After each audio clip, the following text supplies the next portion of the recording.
नमस्कार, मैं हूं कौशलेंद्र और आप देख रहे हैं पल ऑफ इंडिया यानी भारत का नया सच। भारत का नया सच की अगर बात करें तो हम बात करेंगे सबसे पहले अध्यात्म की, धर्म की, जहां से बुनियाद शुरू होती है भारतवर्ष की। हम बात इस समय कर रहे हैं ब्राह्मण समाज उत्तर प्रदेश के प्रदेश मंत्री श्री गोपाल मिश्रा से, उनके आवास पर, जिसमें आज हम लोगों की बातचीत होगी धर्म पर, अध्यात्म पर। धर्म आखिर क्या है, अगर हम इस पर बात करें कि धर्म आखिर क्या है, क्योंकि धर्म को लेकर पिछले दिनों स्वामी प्रसाद मौर्य ने एक ऐसा पटाखा फोड़ा जो कि बम बन के चारों तरफ उसकी बारूद फैली हुई है, जिसमें चारों तरफ इस समय धुंध छाई हुई है। उस धुंध में अगर एक प्रकाश की किरण की बात करें तो कहीं ना कहीं हमें आध्यात्मिक दृष्टिकोण से ऐसे लोग मिल रहे हैं जो कि अपने अलग अलग मत दे रहे हैं। श्री गोपाल मिश्रा जी एक अच्छे वक्ता हैं और अध्यात्म के प्रति इनकी बहुत ही रुचि है और साथ में बहुत ही ज्ञान भी है। तो हम बात करेंगे आखिर धर्म को लेकर आज की समय में जो सनातन धर्म को लेकर प्रश्न उठाया जा रहा है, इस पे क्या कहें। जय श्री राम। राम भक्तों को मेरा कोट सा प्रणाम। बहुत अच्छा प्रश्न आपने पूछा, धर्म क्या है। तो सबसे पहले मैं आपको बता दूं, आज जो धर्म की व्याख्या हो रही है, या तो ये धर्म को जानते ही नहीं है। जो धर्म को जानते नहीं है वो धर्म की बात करते हैं। सबसे बड़ा धर्म क्या है, अपने यहाँ सबसे बड़ा धर्म बताया। सबसे बड़ा धर्म है परहित, दूसरे का हित किया जाए। धर्म की इससे अच्छी कोई व्याख्या ही नहीं हो सकती। दूसरे का हित जिसमें समाहित है वो धर्म है। और परहित क्या है, समाज के हर प्राणी का, जिसमें न कोई जाति है, न कोई संप्रदाय है, न कोई वर्ग है, न कोई छोटा है न बड़ा है, सबको समानता की दृष्टि से देखते हुए जहां पर परहित किया जाता वो धर्म है। और जिस रामचरितमानस की बात की जा रही है, जिस चौपाई की बात की जा रही है, या तो हमारा यह कहना है कि स्वामी प्रसाद मौर्य ने रामचरितमानस का अध्ययन ही नहीं किया। जो रामचरितमानस का प्रेम के साथ अवगाहन करेगा, अध्ययन करेगा, वो किसी प्रकार की उसमें शंका की कोई आवश्यकता नहीं रह जाती और ना उसमें शंका की कोई स्थिति है। ये प्रेम ग्रंथ है। अगर हम बात करें कि चौपाई को लेकर कि उन्होंने अलग अपना एक मत दे दिया कि शूद्र गवार ढोल पर कुंवारी, एक विवाद का विषय बना दिया, जबकि उसका अर्थ का अनर्थ कर दिया। तो अगर हम अर्थ की बात करें तो क्या उसका सही अर्थ हो सकता है। देखिए, गोस्वामी जी ने जिस कालखंड में रामचरितमानस की रचना की, उस समय समाज को प्रेम के साथ, एकजुटता में, समरसता के साथ में, समानता के साथ में समाज को बांधा है। समाज की छोटे बड़े की लेके निंदा नहीं की है और ना किसी प्रकार से जहां पर वो अर्थ की बात करते हैं उसे अनर्थ तब्दील कर दिया है। और समाज को बांटने की बात गोस्वामी जी ने नहीं की। समाज को बांटने की बात ये स्वामी प्रसाद मौर्य कर रहे हैं। गोस्वामी जी ने तो समाज को एकजुटता, एक नई दिशा प्रदान की है, जहाँ पर ढोल गवार शूद्र पशुमारी सकल ताड़ना के अधिकारी। या अगर इसका पूरा प्रसंग देख लिया जाए तो पूरे प्रसंग में जहाँ पर भगवान राम लंका जाने के लिए सेना समेत 3 दिन से उसी समुद्र तट पर बैठे हुए हैं और समुद्र की आराधना कर रहे, प्रार्थना कर रहे हैं कि हमें मार्ग दे दें और हम लंका तक अपनी सेना समेत पहुंच जाएं। समुद्र ने 3 दिन तक उनकी प्रार्थना नहीं मानी। प्रार्थना न मानने के बाद में तब उन्होंने कहा कि लक्ष्मण मेरा अग्निबाण लाइए। क्रोध क्या है, समुद्र को सोख लें, जड़ है और जड़ ऐसे नहीं मानते हैं, इन्हें उचित शिक्षा दी जाए। इतना सुनते ही जैसे संधान किया उस अग्निबाण का, समुद्र जो है परेशान होने लगा, विकल होने लगा। और उसके बाद में समुद्र समस्त जीवों की रक्षा करने के लिए और परमात्मा के सम्मुख प्रकट हुआ, विनय की, और उसने कहा परमात्मा आपने जो हमें शिक्षा दी है ये बहुत अच्छा किया है। और जहाँ तक हम अपने को मानते हैं, हम तो जड़ तत्व हैं, ये मर्यादा आपकी बनाई हुई है, इस मर्यादा की आप रक्षा कर रहे हैं। और अब शाब्दिक स्थिति इसकी देख ले, जहाँ पर ढोल है तो देखें, ढोल को जब तक हम सीखेंगे नहीं, समझेंगे नहीं, तब तक ढोल के बारे में कुछ नहीं कर सकते। गवार, उसे कहा गवार कोई जाति नहीं है। गवार जो न जानता हो, जिसे जिसके बारे में ज्ञान न हो, आज भी कह देते हैं लोग बड़े कुमार हो, तो जो न जानता हो, जिस विषय के जिसे ज्ञान ना हो, अध्ययन ना हो, उसे कुमार कहते हैं। तो समुद्र कहता है ये बात कि हम नहीं जानते थे इस बात को, हम आपकी महिमा को नहीं जानते, आपको नहीं जानते। तो ढोल और शूद्र, शूद्र भी कोई जाति नहीं है। आज जाति बांट लिया हमारे यहाँ किसी वैदिक व्यवस्था में और कहीं धार्मिक व्यवस्था में ऐसा नहीं का। ये कर्म बताया है कि जो समाज का जो कर्म जिस हिसाब का बांटा गया है, जैसे गीता में कहा है चातुर्वर्ण्यम मया सृष्टम गुण कर्म विभाग, कर्म के अनुसार हमने ये बांटे हैं। तो जो अगर समाज का चौथे नंबर का जो व्यक्ति जहाँ जो काम करता है, जैसे ब्राह्मण का कर्म अध्ययन अध्यापन, क्षत्रिय का कर्म समाज की रक्षा करना, देखना, व्यवस्था करना, संचालन करना राज्य का, वैश्य की व्यवस्था कृषि गौरक्ष वाणिज्य, वैश्य कर्म स्वाभाविकम, स्वाभाविक कर्म कृषि गौरक्ष वाणिज्य, और इसी तरीके से शूद्र का कर्म है। तो ब्राह्मण भी शूद्र हो जाता है अगर ब्राह्मण तो का काम नहीं करेगा, क्षत्रिय भी शूद्र हो जाएगा, वैश्य भी हो जाएगा शूद्र। तो शूद्र कोई जाति नहीं है। जिस तरीके से आज अलगाववाद के नाते ये दिखाया जा रहा है कि ये शूद्र, हम लोग शूद्र हो गए, पिछड़े कभी शूद्र नहीं रहे और ना वो पिछड़े रहे, पिछड़े हैं भी नहीं। जिन्हीं यदुवंशियों को आज पिछड़ा कहते हैं कि यादव पिछड़े, यादवों ने शासन किया, मौर्य लोगों ने शासन किया, राजा रहे, तो ये पिछड़े नहीं हैं। इनको पिछड़े बनाया जा रहा है, शुद्र राजनीति के लिए बनाया जा रहा है। तो ये पिछड़े कहीं से नहीं है। और ना ये शूद्र किसी जाति में कहना नहीं कहें कि ये फला फला ये शूद्र हो गए। कर्म के अनुसार जातियां बदलती रहती हैं, निश्चित है। जैसा कर्म करेंगे उसी जाति के हम कहलाएंगे। अच्छा, पशु, अगर पशु को आप संरक्षण नहीं देंगे, शिक्षा नहीं देंगे, ये तो अगर स्वामी प्रसाद जानते हो तो उन्हें मालूम नहीं है। गांव में चाहे वो बैल हो, चाहे पहले भैंसा होते थे, खेती की जाती थी, तो उन्हें सबसे पहले सिखाया जाता था महीनों। तब वो हल में चलते थे, तब बैलगाड़ी में चलते थे, तब रास्ता सही चल पाते थे। महीनों में ट्रेनिंग दी जाती, शिक्षा दी जाती, संरक्षण दिया जाता। और पशुओं को आप खुला छोड़ दे तो दूसरों को भी नुकसान पहुंचाएंगे और अपना भी नुकसान नहीं होगा, अपना भी नुकसान पहुंचाएंगे। इसी तरीके से नारी की बात है। नारी तो हमारे यहाँ हमेशा पूजनीय रही भाई। हमारे यहाँ ये भी तो धारणा मुनि धर्म ग्रंथों में ये क्यों नहीं कहती है तब नारी असुर पूजनते रमनते तत्र देवता। हमारे यहाँ माँ के रूप में नारी है, बहन के रूप में नारी है, हमारे बड़ी भाभी के रूप में माँ को माना गया नारी। तो जहां हम इतना सम्मान नारी को देते हैं समाज में, पुत्री के रूप में है, तो वो संरक्षण योग्य, शिक्षा देनी योग्य।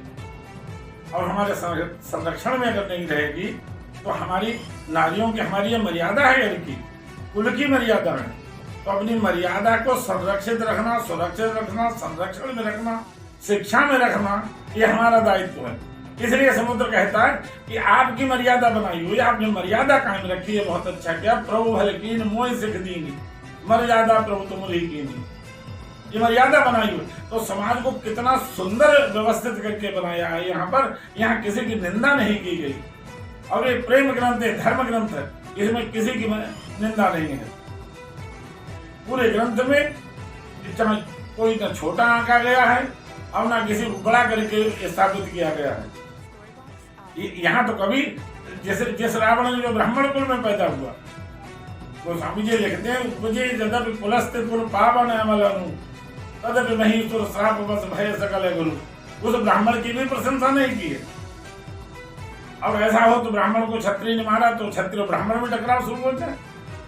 दूसरी बात यह भी है कि जब शूद्रों की अगर बात करें और शूद्र के शब्द की अगर बात करें तो निषाद राज थे, सभी गुरु और जो लोग थे वो इस जाति से आते थे कि उनको उतना सम्मान दिया उन्होंने। और परमात्मा ने उस निषाद राज गुहा को अपना मित्र माना है।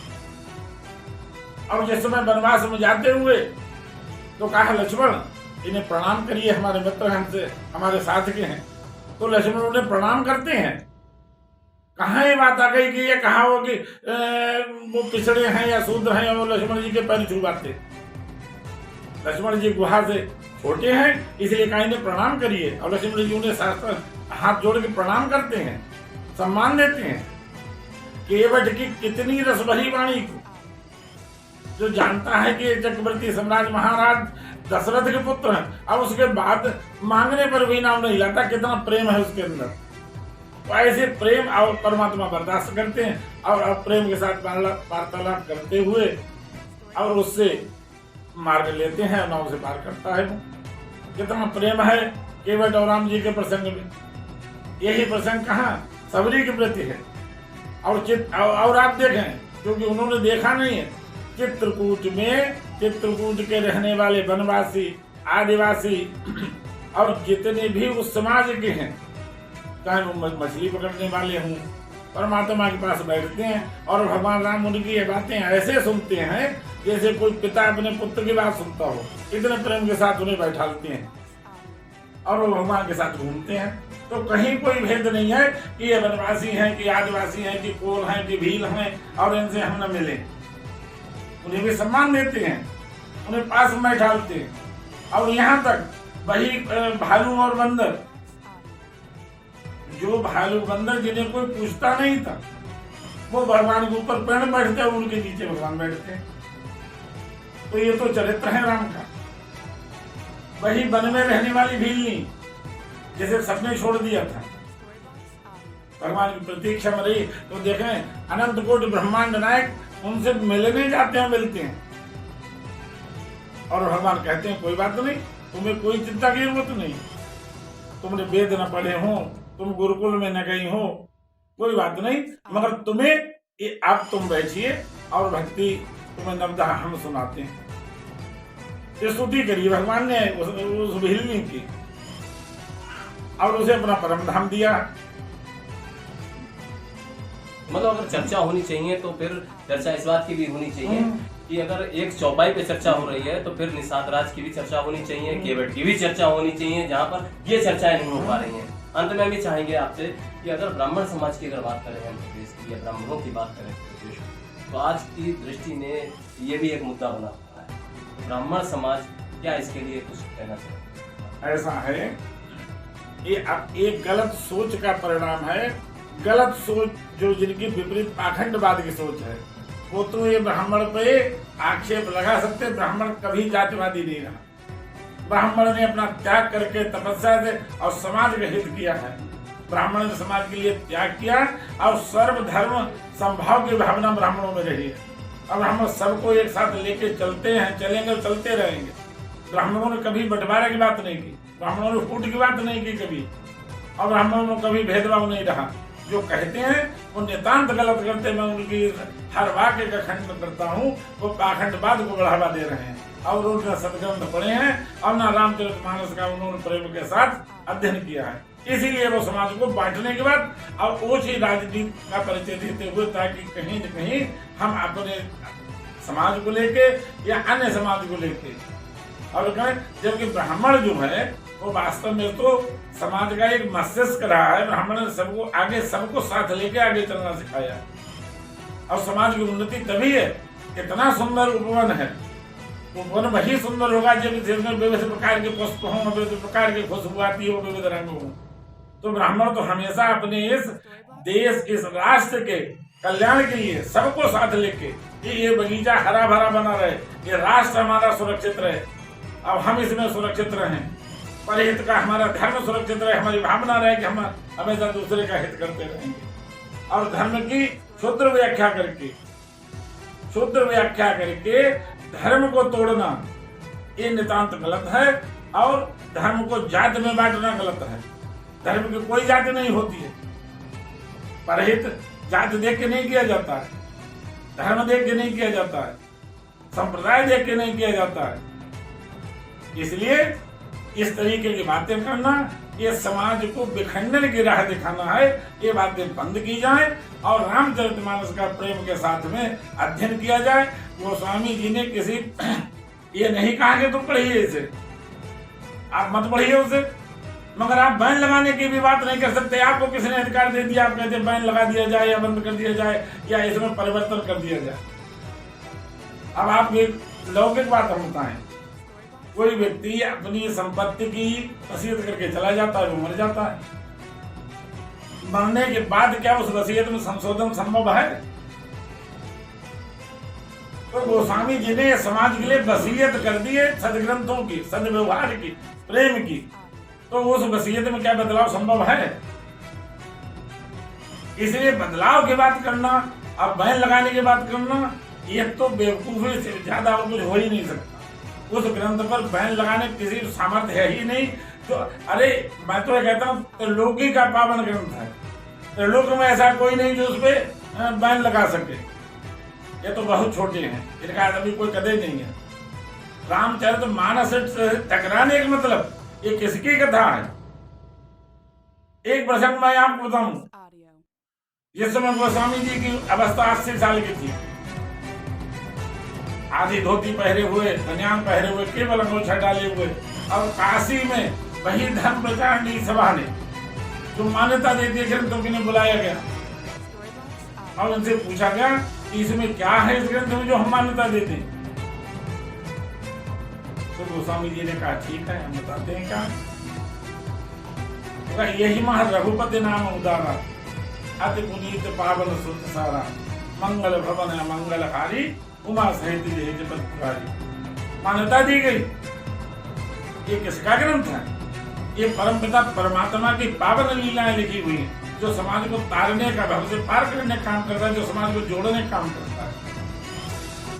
एक जन्म की बात नहीं है, जहाँ जन्म जन्मांतर की बात की गई, जहाँ भवजंतु से पार कर होने की बात कही गई इस ग्रंथ में। ये ग्रंथ गोस्वामी जी ने अपने तरने के लिए नहीं लिखा है, ना अपनी प्रसिद्धि के लिए लिखा, ना गोस्वामी जी ने इससे धन अर्जन के लिए ग्रंथ लिखा। स्वांता सुखाय तो स्वयं लिखते हैं। अगर स्वांता सुखाय उन्होंने लिखा है तो फिर आप कौन होते हैं बैन लगाने वाले? हम मत पढ़िए इसे। जितने अपने सुख के लिए लिखा है देखिए वो चला गया, आप क्यों पढ़ रहे हैं इसे? ना कोई कहता कि आप इसे पढ़िए और ये ग्रंथ जो है समाज में विषमता फैलाएगा, विष घोलेगा या जातिवाद की बात करेगा, आप मत पढ़िए, आप छोड़िए उसे। तो इसमें इतनी पावन बात की गई, वो जो प्रेम का ग्रंथ है, प्रेम की ही बात की गई है। तो ऐसे ग्रंथ को समाज में जब तक ये ग्रंथ उपलब्ध नहीं होगा तो समाज कभी उन्नति नहीं कर सकता। हम लोग अध्यात्म से मजबूत हों, आध्यात्मिक रूप से जब तक मजबूत नहीं होंगे तब तक समाज को कभी हम नई दिशा नहीं दे सकते, मजबूती नहीं दे सकते, आगे नहीं बढ़ सकते। विखंडित समाज कभी आगे नहीं बढ़ेगा। स्वामी प्रसाद मौर्य सरीखे एक शुद्ध हृदय के व्यक्ति ये समाज को तोड़ने का काम करते हैं। जो जोड़ने का काम करेगा वो यही कहेगा रामचरितमानस का खूब अध्ययन किया जाए, घर घर में पाठ हो इसके। और ये किसी धर्म के तोड़ने की बात नहीं करता ये ग्रंथ।